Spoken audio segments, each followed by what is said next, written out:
I'm United States Congressman Vicente Gonzalez.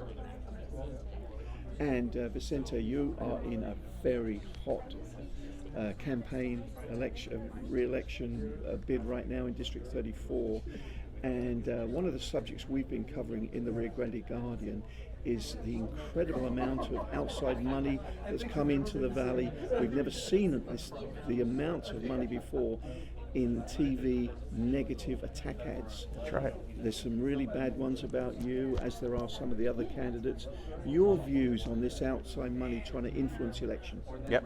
So clearly, millions and millions of dollars from outside dark money have come in to try to influence and buy congressional seats in South Texas. And they've done this by spewing lies and just unwarranted facts.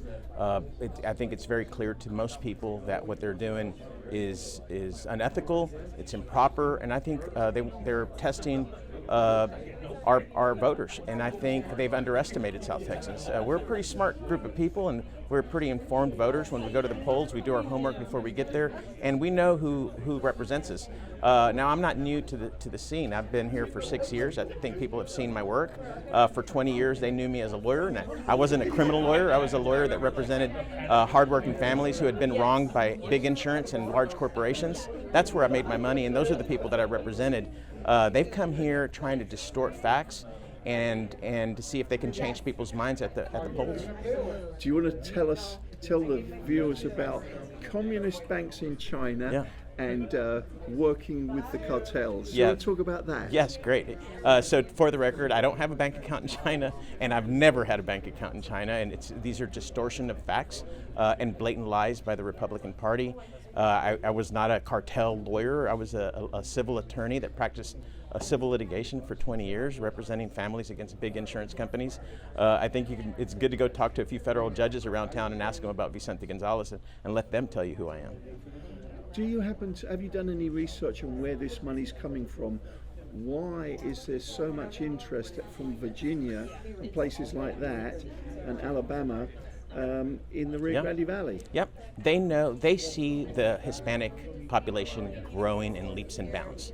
And they know that the only way they can keep power long term is by chipping away at our population. So they've showed up and really underestimated our population, and it's been insulting to some degree, the types of commercials that they've spewed out and the mail people have been receiving with all these falsehoods. I ask everybody, do your homework, inform yourself, talk to informed people, talk to judges and lawyers and people that know about the law and about things that are happening. The money that has come in is coming in from Georgia, it's coming in from West Virginia, it's coming in from Kentucky, it's coming in from Mississippi, it's coming in from Alabama. It's not coming from South Texas, and it's not coming from our community. And the ads that you see and the lies that they're pushing don't represent South Texas values. You wouldn't think those people living in those areas would have even heard of the Rio Grande Valley. Yeah, well, they see an opportunity to try to turn our region Republican, and they know that if they can do that they can hold on to power. They're not going to give us power or any more resources. They get the power, and they get to control those votes. And they've hand-chosen people who they think they can control and votes that they can control. And they've spent millions, tens of millions of dollars to try to turn people.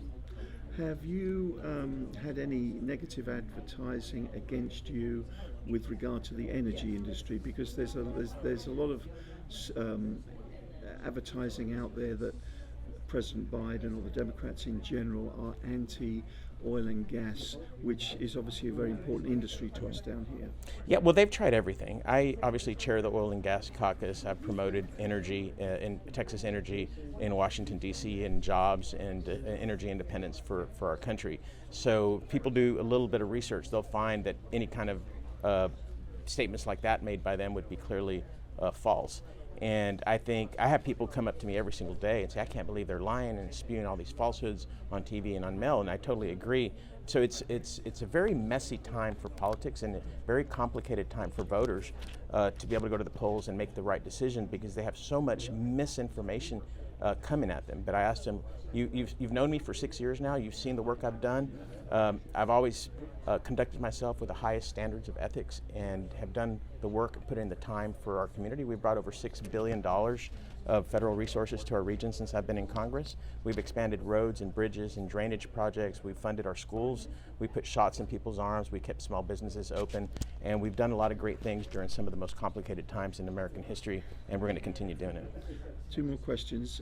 The other thing that I've been fascinated by is how your opponent is putting press releases out saying she's bringing this much money to the Valley for this project and that project.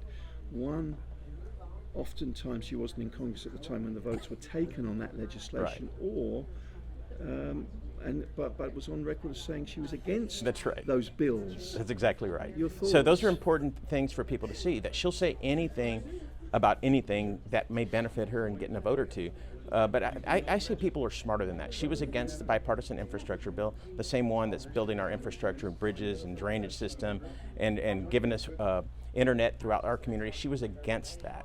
And she voted against lowering prescription drug prices. She voted against capping insulin at $35. She voted against interracial marriage. She voted against a women's right to choose, and then voted against contraception. She voted against making it more difficult for Mexican cartels to come across the border and purchase guns.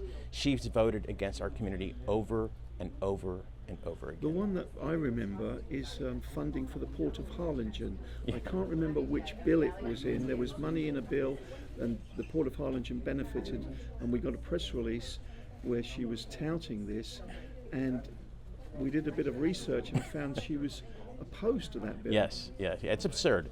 So it's important to inform our community of the fact, and I think you're doing it now, and I think people should do some research, talk to people, talk to your elected officials, get to the bottom of the lies that they've been spewing on the other side. She's brought zero money to the port. She's brought zero money in infrastructure to the district. She's done zero, other than getting up and spewing lies that she's been trained to spew, right? I mean, everything that she says is scripted and read. You'll never be able to get her in an engaged debate or an engaged conversation with local press because she won't do it. And the reason she won't do it is, one, she can't defend her record, her right-wing Trump record of the votes that I just mentioned that she took. And everything else, I'll let you come to the conclusion of why she won't come and face the public, her voters. Yesterday she brought down a former Democratic Congresswoman, Tulsi Gabbard from Hawaii. Mm-hmm. Putin's good friend, a lady who has been really, gone against American ideals. She hung out with Assad during the invasion with Russia. She's been very close to the Russian government, and has been really disgraceful to Congress, and that's why she left.